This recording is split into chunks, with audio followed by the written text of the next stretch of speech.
this gospel, which speaks of division within the one household, 3 against 2 and 2 against 3, father against son and son against father, mother against daughter, and so on, makes me think of a conversation once had with the present superior of St. Antimo, who, until his accident when he fell from a certain height and damaged his limbs, went every year regularly to the pilgrimage, which is a great centre of devotion, not only for France, but for various countries who come there, including Ireland. Father Michael sometimes goes. Chartres. It is at Pentecost every year. They walk from Paris, Notre Dame, to Chartres, two very Marian cathedrals, with great devotion and much intensity of prayer. But he was sharing this experience, which was rather sad, for as one walks those kilometres and kilometres in a penitential way, a priest, of course, is called upon to help those who might have burdens on their heart, and one of the constant things that he sussed out was the fact that this element of division was there in families. But unfortunately it was, just as the Lord was saying here in the Gospel, apparently for his sake. That is to say, people who took certain ways of seeing things and doing things as being so important for Christ, that they had a situation where within one family they would go to different places of prayer and so on. What we would call factions and splinter groups and that kind of thing.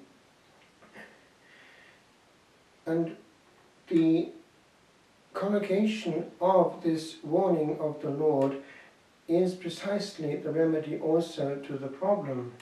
For he begins by saying, I came to cast fire upon the earth, and would that it were already kindled. I have a baptism to be baptized with, and how I am constrained until it is accomplished. Which brings me to the other point, linked precisely with this same ethos of a certain type of soul who takes very seriously certain kinds of ways of doing things.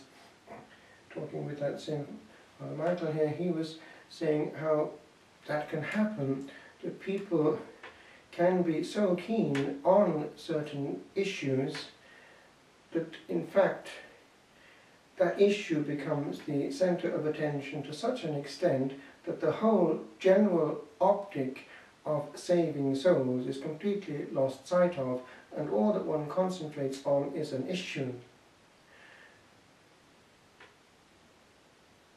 This is not something which perhaps is absent from our life as we might think. We can sail through life concentrating on what? The immediate lamppost, not seeing further than the tip of our nose. And the remedy of seeing the long view of things, that is, eternal damnation or salvation, is the only way out. It's not worth creating factions, groups, or even high spirits in arguments for the sake of salvation of souls, when that is actually taking away from the energy which the salvation of souls requires.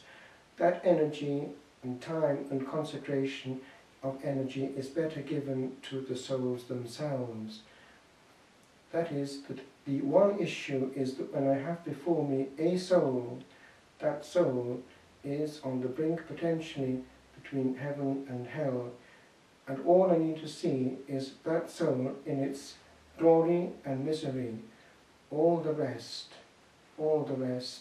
can wait.